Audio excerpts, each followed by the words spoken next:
और बेगूसराय से बड़ी खबर आ रही है। 2 लोगों की संदिग्ध हालत में मौत की खबर। जहरीली शराब से मौत की आशंका जताई जा रही। मेडिकल बोर्ड का गठन कर पोस्टमार्टम हुआ।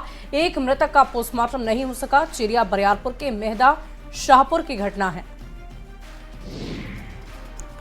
बिहार में शराब पीना अपराध है, फिर भी लोग चोरी छिपे शराब पी रहे हैं और इससे मौत की खबर भी सामने आती है। आरोप है कि चिरिया बरियारपुर के मेहदा शाहपुर के रहने वाले डॉक्टर सीसी सिंह और उनके कंपाउंडर हरेराम तांती की संदिग्ध स्थिति में मौत हुई। बेगूसराय के सिविल सर्जन ने यह बताया है कि हरेराम तांती को जब अस्पताल लाया गया तब उनकी आंखों की रोशनी चली गई थी। रिश्तेदार शराब पीने की बात कह रहे थे। हरेराम तांती के शव का पोस्टमार्टम मेडिकल बोर्ड ने किया और डॉक्टर सीसी सिंह के शव का पोस्टमार्टम नहीं किया गया है। पुलिस ने रिश्तेदारों को जल्द से जल्द पोस्टमार्टम कराने के लिए कहा है। ऐसे में पुलिस का कहना है कि वो इस मामले की जांच कर रही है। रिपोर्ट आने के बाद ही कुछ कहेगी। जी, हम लोग लगातार इसमें कार्रवाई करते हैं। निरंतर हमारा शराब के विरुद्ध जो भी आसूचना होती है उसमें निरंतर कार्रवाई और की जाती है देशी शराब के विरुद्ध में। अभी इसमें हम लोगों ने मेडिकल बोर्ड से पोस्टमार्टम करवाया है व्यक्ति का और हम लोग इसके बारे में जानकारी इकट्ठा कर रहे हैं। सर, एक ही व्यक्ति का पोस्टमार्टम हुआ, दूसरे व्यक्ति का पोस्टमार्टम, जिसमें कहा दूसरे व्यक्ति के बारे में जो सूचना मिली है उनसे हमारे ऑफिसर जाकर के उसमें रिसमत कार्रवाई। और अगली खबर शिवहर से है, जहां बागमती नदी में हुए नाव हादसे से एक बच्चा लापता हो गया। घटनास्थल पर अभी तक कोई अधिकारी नहीं पहुंचे और न ही लापता बच्चे का पता लगाने के लिए एसडीआरएफ की टीम मौके पर पहुंची। घटना देर शाम की बताई जा रही है। देखिए, जानकारी के मुताबिक क्षमता से ज्यादा लोग नाव पर बैठे हुए थे, जिस वजह से नाव जो है असंतुलित हो गई और गहरे पानी में डूब गई। स्थानीय लोगों की मदद से हालांकि लोगों को सुरक्षित बाहर निकाल लिया गया था, लेकिन एक बच्चा अभी भी लापता है। आपका लड़का क्या नाम था उसका? कार्तिक। घटना कब हुआ? 5-6 बजे। कल 5-6 बजे क्या आज? नहीं, कल शाम को। परंतु अभी कोई खोजबीन नहीं हो रहा है प्रशासन द्वारा? नहीं, अभी नहीं खोजा। नहीं खोजा। कितने लोग डूबा है नदी में? हमें नहीं पता, एगो हमारा लड़का नहीं मिला है। नहीं मिला है। और अब बात उस मासूम जिंदगी की जो पिछले 48 घंटे से बोरवेल में फंसी है, लेकिन अभी तक कुछ अच्छी खबर सामने नहीं आई। राजस्थान के दौसा में बोरवेल में फंसे आर्यन को 48 घंटे होने वाले हैं, लेकिन रेस्क्यू ऑपरेशन में जुटी एनडीआरएफ की टीम को सफलता नहीं मिली है। इस बीच आर्यन की मूवमेंट भी नहीं नजर आ रही।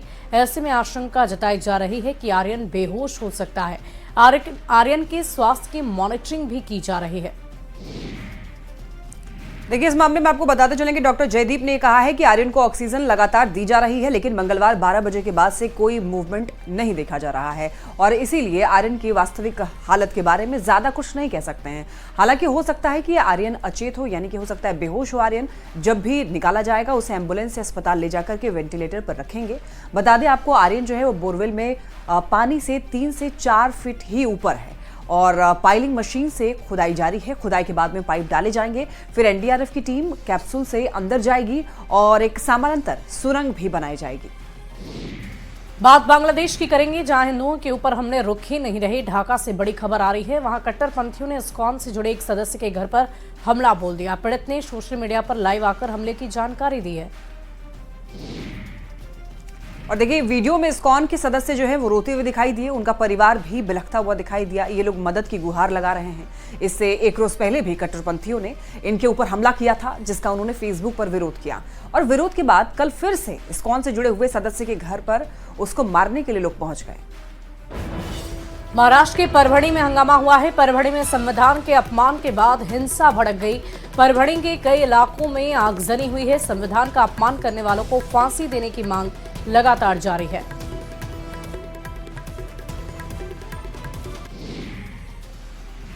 देखिए, सीरिया में ताजा घटनाक्रम के बाद में अब भारत एक्शन में है। सीरिया में विद्रोहियों के सत्ता हासिल करने के बाद भारत ने वहां पर फंसे हुए 75 भारतीय नागरिकों को एयरलिफ्ट किया है। विदेश मंत्रालय ने इसकी जानकारी दी है। वहीं विदेश मंत्रालय ने कहा कि सभी भारतीय सुरक्षित रूप से लेबनान पहुंच गए। वे कमर्शियल फ्लाइट से भारत लौटेंगे। निकाले गए लोगों में जम्मू कश्मीर के 44 जायरीन भी शामिल हैं और जो सीरिया की सईदा जैनब की मजार गए हुए थे। और देखिए, हार्ट अटैक से मौत पर जेपी नड्डा का बयान। जेपी नड्डा ने आईसीएमआर रिपोर्ट का हवाला दिया। जेपी नड्डा ने राज्यसभा में आईसीएमआर की रिसर्च पेश की। नड्डा का कहना है कि अचानक हो रही मौतों की वजह वैक्सीन नहीं है। मौत के पीछे कोविड वैक्सीन को वजह नहीं बताया जाए। और इस बीच दिल्ली से बड़ी खबर, अरविंद केजरीवाल का बड़ा ऐलान। केजरीवाल ने अकेले चुनाव लड़ने का ऐलान किया। कांग्रेस के साथ गठबंधन की संभावना नहीं है। केजरीवाल दिल्ली विधानसभा चुनाव अकेले लड़ेगी आप, दिल्ली में आप अपने दम पर चुनाव लड़ेगी, केजरीवाल का यह बयान आया है। केजरीवाल ने कांग्रेस से गठबंधन की खबर का खंडन किया। अविश्वास प्रस्ताव के मुद्दे पर राज्यसभा में हंगामा हुआ। आपको बताते चले, विपक्ष सभापति का सम्मान नहीं करता है, ऐसा किरण रिजिजू ने कहा। और उनका यह भी कहना है कि 72 साल बाद किसान का बेटा उपराष्ट्रपति बना है। विपक्ष ने सदन की गरिमा गिराई है। सभापति के खिलाफ नोटिस शर्मनाक है। राज्यसभा की कार्यवाही कल तक के लिए स्थगित है। बात किया है इस देश को, संविधान को, हमारे देश का जो संविधान है इसको रक्षा करने के लिए हर समय उपराष्ट्रपति जी ने पहल किया है। हम लोग गर्व है आदरणीय जगदीप धनखड़ जी राज्यसभा चेयरमैन के रूप में इस कुर्सी पे आसीन है। हम लोग फख्र महसूस करते हैं और चेयर के खिलाफ कोई भी आप लोग काम करेंगे, इस तरह का नोटिस देने का नाटक करेंगे, हम लोग इसको कामयाब होने नहीं देंगे। और पूरे कांग्रेस पार्टी माफी मांगना चाहिए। सोरोस और कांग्रेस नेतृत्व के बीच में क्या रिश्ता है, वो रिश्ता जो है सदन के सामने में आप लोग बताइए और देश के सामने में माफी मांगना चाहिए। मैं सर ये कांग्रेस पार्टी और उसके साथियों का जो हरकत है उसका मैं खंडन करता हूँ सर। और अब बात शिव नीतीश कुमार की महिला संवाद यात्रा पर हो रही सियासत की। मुख्यमंत्री नीतीश कुमार की प्रस्तावित महिला संवाद यात्रा को लेकर आरजेडी अध्यक्ष लालू प्रसाद के विवादित बयान पर बिहार की सियासत में खलबली मच गई है। बयानबाजियों का दौर अभी भी जारी है। देखिए, बीजेपी और जेडीयू के नेता इसे घटिया सोच बता रहे हैं। बिहार सरकार के मंत्री जयंत राज ने भी लालू प्रसाद के बयान को शर्मनाक बताया है और कहा है कि आने वाले विधानसभा चुनाव में महिलाएं इसका बदला लेंगी। लालू प्रसाद यादव जी का जो बयान है बिल्कुल शर्मनाक बयान है और महिलाओं के बारे में कोई इस तरह कैसे बात कर सकता है, ये तो समझ से बाहर है। पूरे महिला में इस बयान की पूरे राज्य में निंदा हो रही है। हर लोग बोल रहा है कि एक पूर्व मुख्यमंत्री इस तरह की बात कैसे कर रहा है। और जो लालू राबड़ी का राज था, उस राज में महिलाओं की क्या स्थिति थी, ये किसी से छिपी हुई नहीं है।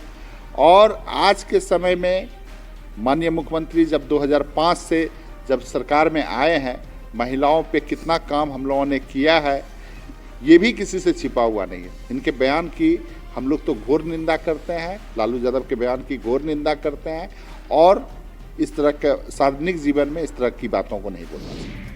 नीतीश कुमार की महिला संवाद यात्रा पर तेजस्वी के तंज और लालू प्रसाद के विवादित बयान पर समाज कल्याण मंत्री मदन सहनी ने लालू प्रसाद और तेजस्वी पर पलटवार किया। मदन सहनी ने कहा है कि नीतीश कुमार ने महिलाओं के लिए बहुत कुछ किया है और यात्रा के बाद वो महिलाओं के लिए फिर से कुछ विशेष कर सकते हैं और इसी बात का लालू प्रसाद और तेजस्वी को डर है, जिस कारण वो लोग इस तरह की बात कह रहे हैं। और इन लोगों ने तो कभी कोई काम किया नहीं है, सिर्फ झूठ के बदौलत इन लोगों ने 15 साल खींच दिया और बिहार को इतना पीछे कर दिया कि आज 19 साल से लगातार माननीय मुख्यमंत्री जी के द्वारा काम करके और सभी के लिए काम किया, उन्होंने हर वर्ग के लिए काम किया है, महिलाओं को आगे लाने का काम किया है। बिहार का जो ऊंचाई है उसमें महिला का बहुत बड़ा योगदान है। मुख्यमंत्री जी तो हमेशा उनके लिए काम किए हैं। अब उसके प्रति इस तरह का घटिया बयान यह दर्शाता है कि उनके मन में क्या चल रहा है। और शिव नीतीश की महिला संवाद यात्रा पर तेजस्वी के सवाल उठाने पर बीजेपी प्रवक्ता मनोज शर्मा ने लालू परिवार को महिला विरोधी बताया। आरजेडी प्रवक्ता इज्जा यादव ने कहा कि शिव नीतीश को तेजस्वी के सवाल पर जवाब देना चाहिए। दरअसल तेजस्वी यादव जी और उनके पिताजी को महिला सशक्तिकरण के नाम से ही नफरत है। इस शुरू से ये लोग महिला विरोधी रहे हैं। माननीय मुख्यमंत्री जी बिहार में महिलाओं के लिए कई एक सौगात लेकर जाने वाले हैं और ये समझने वाले हैं महिलाओं से संवाद करके कि महिलाओं के लिए और क्या क्या करने योग्य काम बिहार में बचा है, जिससे कि वो पूरा करेंगे। लेकिन इन लोगों को लगता है कि महिला सशक्त हो जाएगी तो क्या होगा, इनके परिवार में ही देखिए ना। माननीय मुख्यमंत्री नीतीश कुमार जी, आपको तो तेजस्वी यादव जी के सवाल का जवाब देना पड़ेगा। आप जो खजाने से 225 करोड़ की बर्बादी को निकले हैं, इसका जवाब तो आपको देना ही पड़ेगा। और कौन सी महिलाओं से कौन सा संवाद करने जा रहे हैं? अधिकार तो आपसे दिया नहीं गया।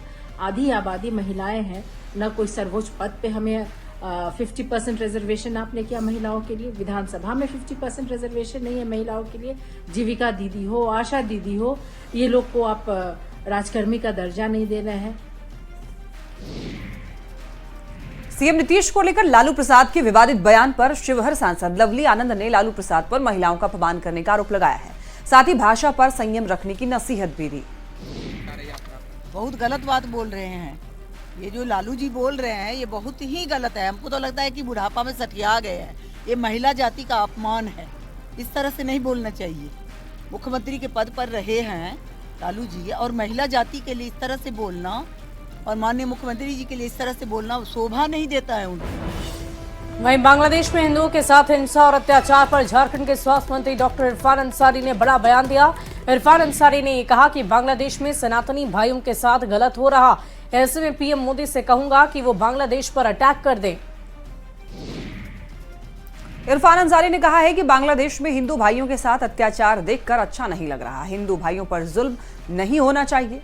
और वहीं इरफान ने अपील की है कि पीएम मोदी इतने शक्तिशाली हैं, आप कुछ कीजिए, छोटा सा बांग्लादेश है, हम लोग घुस जाएंगे। हमारे बांग्लादेश में हमारे सनातन भाई हिंदू भाई के साथ गलत हो रहा है, तो निश्चित तौर पर मैं कहूँगा देश के प्रधानमंत्री जी को बांग्लादेश पर अटैक कर दीजिए। ये पर मैं अखबारों में देखते अच्छा नहीं लगता। कुछ लोग अभी भी झंडा लेके घूम रहे हैं, तो ऐसे नहीं होगा ना। हमारे हिंदू भाई पे अटैक हो रहा है, मजदूरों पे अटैक हो रहा है वहाँ, और देश के प्रधानमंत्री इतना शक्तिशाली प्रधानमंत्री हैं, बांग्लादेश के पूर्व राष्ट्रपति को आपने शरण दिया है, यहाँ हटाइए उसको यहाँ से। छोटा सा बांग्लादेश है, घुस जाएंगे हम लोग। आए दिन बच्चा पे क्या जा रहा है, बच्चा भी दिमाग खराब हो रहा है, पेपर खोल रहा है तो बड़ा बड़ा आ रहा है कि एकदम हमारे हिंदू भाइयों पर जुल्म हो रहा है, जुल्म हो रहा है। नहीं होना चाहिए जुल्म। प्रधानमंत्री महोदय से आग्रह करूँगा, गृह मंत्री से आग्रह करूँगा कि एकदम बांग्लादेश को कोई भी सप्लाई बंद कर दीजिए, अडानी का पावर प्लांट वहाँ बंद कीजिए। एकदम जब अंधेरा होगा बांग्लादेश में तो दिमाग खुलेगा इन लोग। इरफान अंसारी के इस बयान का स्वागत करते हुए बीजेपी के प्रदेश मीडिया सह प्रभारी अशोक बड़ाइक ने कहा कि हम इरफान अंसारी के बयान का स्वागत करते हैं, पर इरफान अंसारी को झारखंड में हो रहे बांग्लादेशी घुसपैठ पर भी कुछ बोलना चाहिए। सनातन प्रेमी जो सनातन धर्म को मानते हैं उसके लिए बहुत ही दर्दनाक घटना है कि जिस तरह से बांग्लादेश में हिंदुओं के ऊपर चुन चुन के, सनातियों के ऊपर चुन चुन कर उनके मंदिरों के ऊपर जिस तरह से हमला किया जा रहा है, हिंदुओं के महिलाओं के ऊपर उत्पीड़न किया जा रहा है, वहाँ लोगों को मारा जा रहा है, पीटा जा रहा है।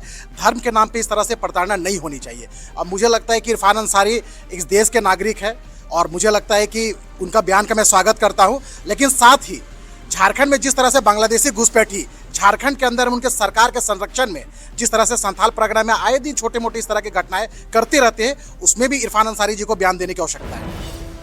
और एक बड़ी खबर रांची से बता दें आपको, मुख्यमंत्री और मंत्रियों पर हमला होने की खबर सामने आ रही है। विधायकों पर भी हमले का अलर्ट है। स्पेशल ब्रांच ने अलर्ट जारी किया है और सभी जिले के एसपी को भी अलर्ट कर दिया गया है। संवेदनशील 23 जगहों को लेकर अलर्ट, 23 पॉइंट पर अतिरिक्त सुरक्षा का सुझाव, नक्सल इलाके के स्पॉट को चिन्हित किया गया है। और शादियों का दौर चल रहा है, उसमें कोई दुल्हन लुटेरी अगर निकल जाए तो क्या होगा, सोचना भी जरा मुश्किल लग रहा। लेकिन ऐसा एक सनसनीखेज मामला सामने आया किशनगंज से। किशनगंज में दुल्हन ने बीजेपी युवा मोर्चा के पूर्व महामंत्री राकेश गुप्ता को लाखों रुपए का चूना लगाकर फरार हो गई। इतना ही नहीं, युवती ने बंगाल में दूसरे युवक से शादी भी रचा ली। बीजेपी नेता राकेश कुमार गुप्ता का आरोप है कि उनकी पत्नी ईशा मोदक लाखों रुपए और गहने लेकर के फरार हो गई हैं। राकेश कुमार गुप्ता ने पुलिस में शिकायत दर्ज कराई है। उन्होंने कहा है कि ईशा ने उन्हें और उनके परिवार को धोखा दिया। ईशा मोदक 6 दिसंबर को सिलीगुड़ी डॉक्टर को दिखाने के लिए गई हुई थी और उसके बाद से लापता है। राकेश का आरोप है कि उन्होंने ईशा और उसके परिवार को 30 से 35 लाख रुपए और गहने दिए हैं। और वहीं राकेश के मुताबिक अब ईशा ने किसी और से शादी कर ली है, जिसकी तस्वीर भी सोशल मीडिया पर वायरल है।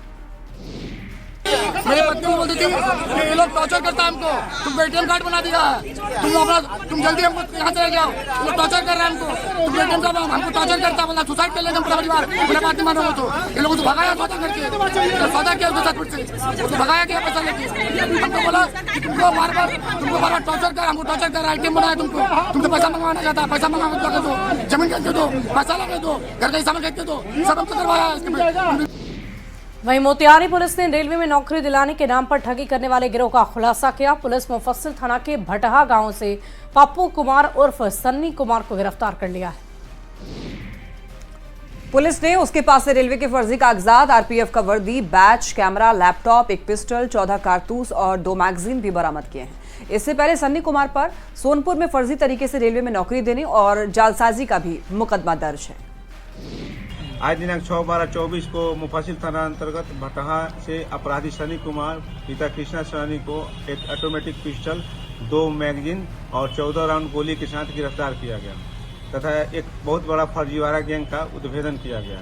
यह गैंग लोगों को फर्जी नौकरी और फर्जी ज्वाइनिंग लेटर, पैसा लेकर के फर्जी नौकरी और फर्जी ज्वाइनिंग लेटर देते थे। इस गैंग के कुछ लोगों को सोनपुर में गिरफ्तार किया गया है, जिस संदर्भ में सोनपुर रेल थाना में कांड अंकित है।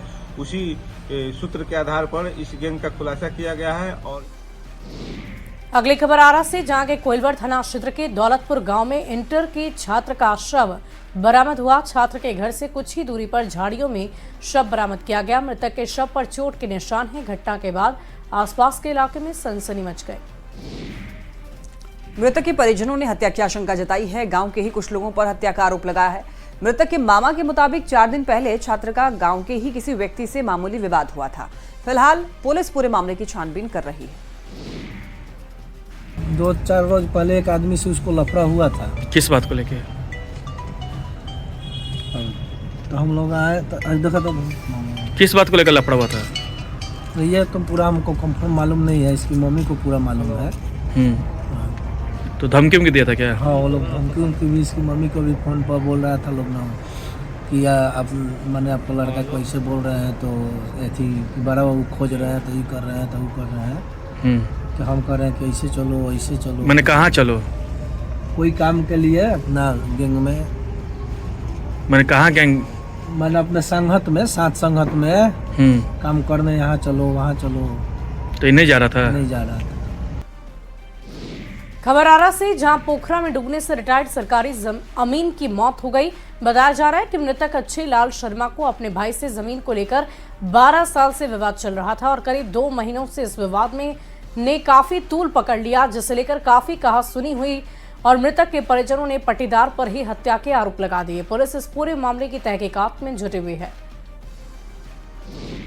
उनका और उनका भाई के साथ आपसी विवाद चल रहा था। क्या नाम है भाई का? जिसे भाई का नाम संतोष कुमार शर्मा है। उसका 3 लड़का है, सुमित कुमार, सुशील किस कुमार। चीज का विवाद चल रहा था? घर के बंटवारा को लेकर। कितना दिनों से? 12 साल से केस चल रहा था टाइटल्स में। अच्छा, तो आज क्या हुआ? और चलिए यहाँ पर रुक रहे हैं ब्रेक के लिए और तमाम खबरों के लिए आप देखते रहिए न्यूज़ 18।